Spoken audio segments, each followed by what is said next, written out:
Bonjour, j'ose croire que tout va bien. Nous continuons encore une petite balade dans la connaissance aujourd'hui.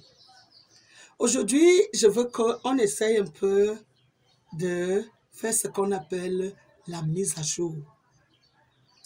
La mise à jour, la mise à jour, la mise à jour. Le jour nous rappelle la clarté. Le jour nous rappelle le moment où on est conscient qu'il y a une lumière qui vient directement du soleil et qui nous permet de voir clairement tous les objets ou tous les êtres dans leur couleur, dans leur beauté, dans leur forme, d'admirer en fait l'atmosphère de notre Dieu. C'est ça un peu le jour.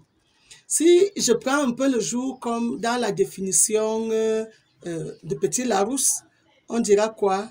Que le jour, c'est la période de 24 heures assimilée au jour civil, constituant une unité du temps et un repère dans le calendrier. Mais moi, je veux qu'on mette à jour certaines petites choses.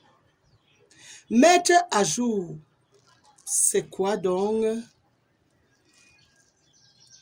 Mettre en conformité avec le temps présent. C'est ça, mettre à jour. Qu'est-ce que je veux même qu'on puisse mettre à jour? Je veux qu'on puisse mettre à jour la notion de Dieu.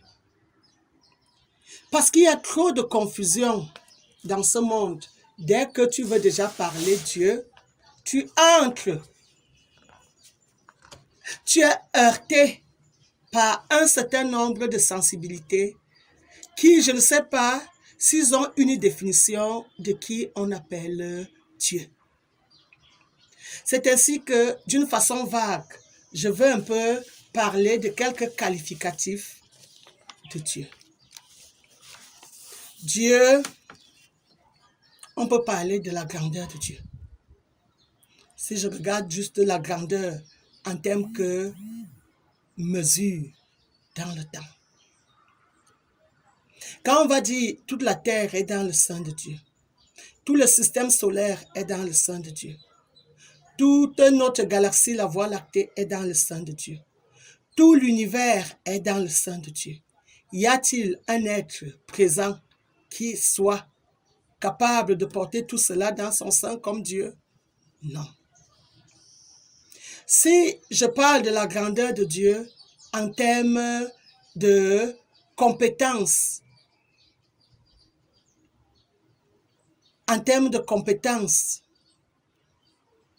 y a-t-il quelqu'un dans notre environnement qui ait créé un ciel, qui ait créé une terre, qui ait créé tout ce qui vit, qui non seulement a donné forme, mais donne vie, donne temps, attribue compétence, attribue un rôle à jouer?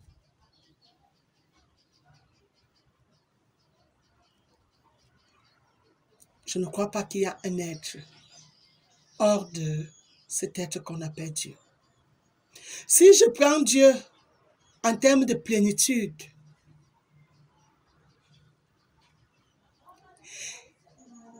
il sait tout, il connaît tout, il maîtrise tout, il a toutes les données, il est plein. Il remplit tout, mais rien ne le remplit. Connaissez-vous parmi vos dieux dites celui qui est plein, qui est plénitude? Je ne crois pas. Si je prends Dieu en termes de source intarissable, j'aime souvent dans le mot source intarissable, je vois souvent l'éternité de Dieu. Je vois souvent Dieu dans son infini, en tout. Connaissez-vous une œuvre créée qui soit une source intarissable? Depuis la nuit des temps, un même Dieu a créé les milliards d'hommes. Un même Dieu a créé les milliards d'herbes, les milliards d'arbres, les milliards d'oiseaux, les milliards de poissons, les milliards d'animaux. Et ce seul être accorde vie à tout cela dans le temps. Y a-t-il dans des choses que vous appelez Dieu un être aussi riche que celui-là dans des compétences? Si je prends Dieu dans le mot vérité et que je définisse la vérité comme concept qui décrit ce qui est dans sa réalité, dans son exactitude, dans son authenticité, dans sa logique, y a-t-il un être qui peut connaître les êtres plus que celui qui a fait que les êtres soient? Y a-t-il un être, selon vous, qui a pu donner de la valeur à tous les êtres créés par lui comme l'auteur de ces êtres? S'il faille qu'on s'arrête au récit de certaines personnes qui ont étudié les êtres humains, peuvent-ils connaître les êtres humains comme celui qui a fait que les êtres humains soient?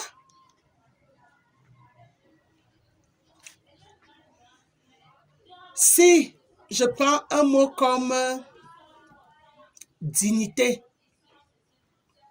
trouvez-vous un être plus digne que l'auteur de cet univers, digne d'adoration? Parce que lorsque nous regardons juste ce qu'il a fait,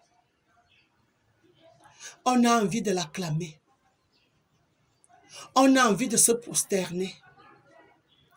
Oui, quand je regarde juste ce firmament, j'ai envie de me prosterner devant l'auteur de ce firmament. Certains m'ont tenu un langage selon lequel ils ne peuvent pas adorer ce qu'ils ne voient pas.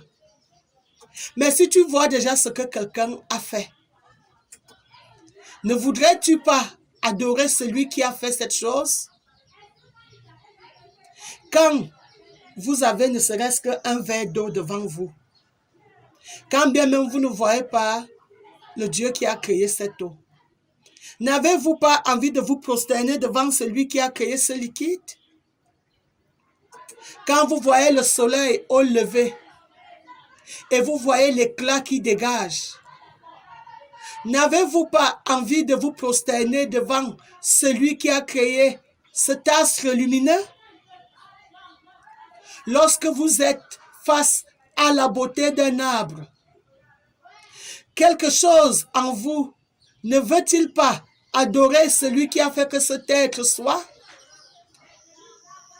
Si même je ramène tout cela au niveau humain et que vous arrivez à un endroit où quelqu'un a bien posé le carreau,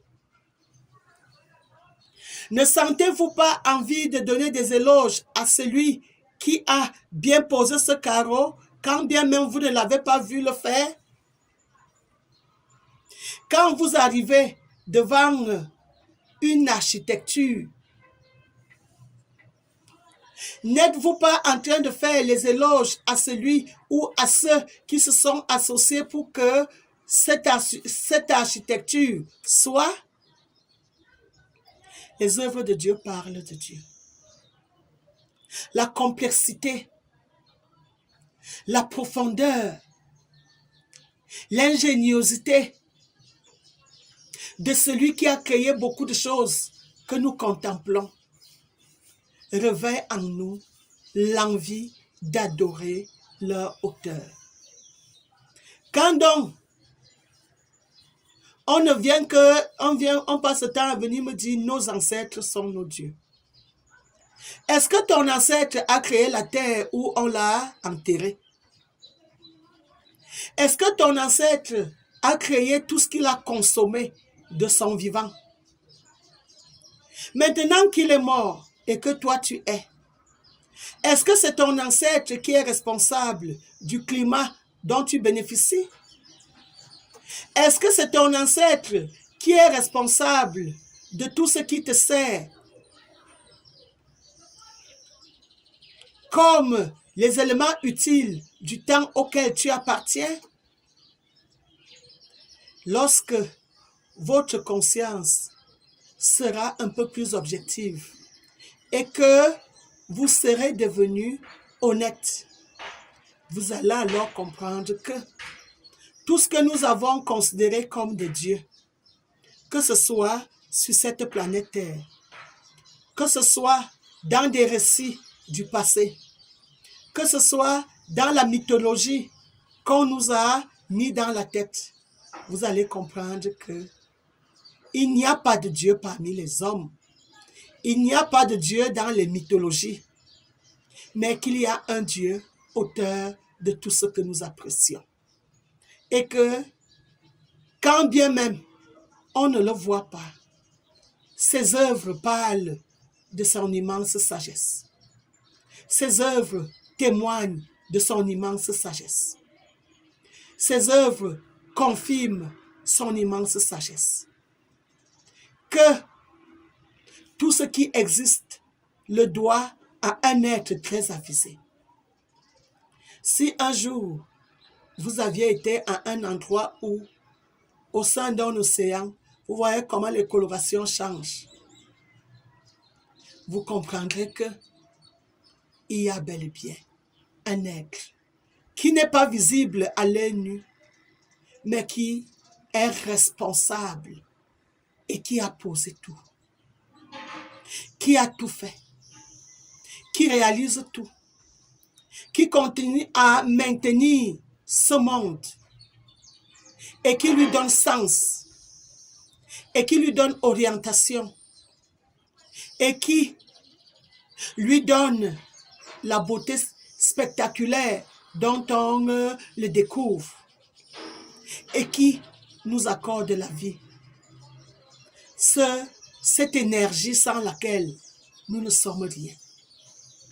Mais bien aimés, il y a un Dieu. Il est, il était et il sera. Ce Dieu expert, ce Dieu omniprésent, omniscient, omnipotent, ce Dieu souverain, ce Dieu autorité, ce Dieu pourvoyeur et original, ce Dieu rempli de sainteté dont nous avons obligation de louer. Maman sagesse est ce Dieu. Maman sagesse est ce Dieu. Maman sagesse est ce Dieu. Revisons-nous. Nous avons beaucoup à apprendre de ce Dieu. Unique en son genre. Moi, Maman Bouquet, je vous reviens bientôt.